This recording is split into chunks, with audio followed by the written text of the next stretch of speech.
Natural hair is something you should feel comfortable and proud doing. But here in Texas, both women and men have been at the receiving end of hair discrimination. Tonight, our Taisha Walker reveals the growing movement to finally put that to an end. Now to an alleged hair controversy for a student in Barbers Hill ISD. Violated her son's beliefs and culture. They cannot return to campus under normal conditions until they cut their hair. DeAndre Arnold, a high school senior from Mont Bellevue, suspended over the length of his dreadlocks.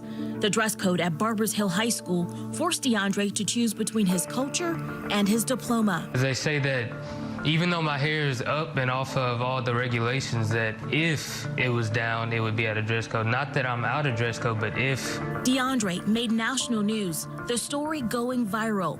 His dreadlocks getting hair love from the likes of Ellen. He made the choice on principle that he would not cut his hair, and he transferred. So he left the comfort of his high school, his senior year, people he grew up with, his friends. That's State Representative Ron Reynolds from Missouri City.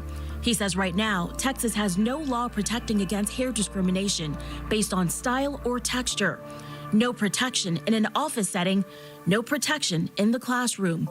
He says that has to change. We believe that it is right in time for Texas to move into the 21st century.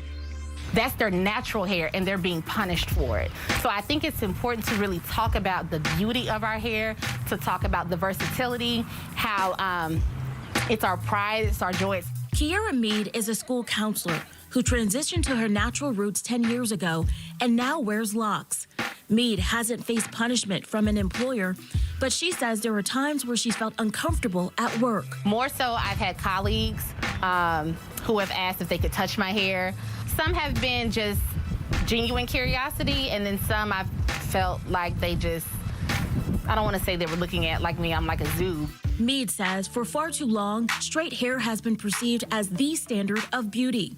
Research by the Crown Coalition, which advocates for ending hair discrimination, found Black women are 1.5 times more likely to be sent home from their work for their hair. And 80% would change their hair from its natural state to adapt in predominantly white workplaces. I think your hair likes these products. Tamika Moore specializes in natural hair at her salon, Sugacurls in West Houston. She says times are changing. More women are transitioning from chemical relaxers, which are toxic to the skin, back to their natural waves, kinks, curls, and coils. When they do that, they can look in the mirror and say, it doesn't matter if so-and-so doesn't like my curl pattern. Doesn't matter what this person says. I'm beautiful the way I am. Representation in print, on television, and in the law.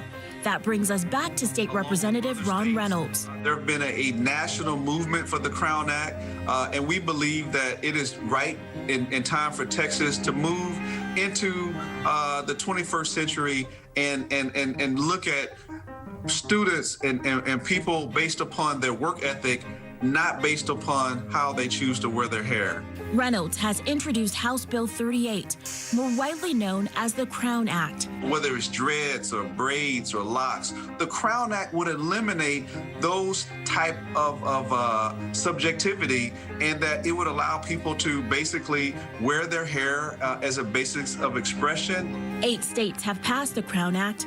Reynolds is hoping that Texas will be next. House Bill 38 was referred to the State's Affairs Committee last month. State Representative Reynolds says he's working to get bipartisan support so that bill can head to the governor's desk. Taisha Walker, KPRC2 News.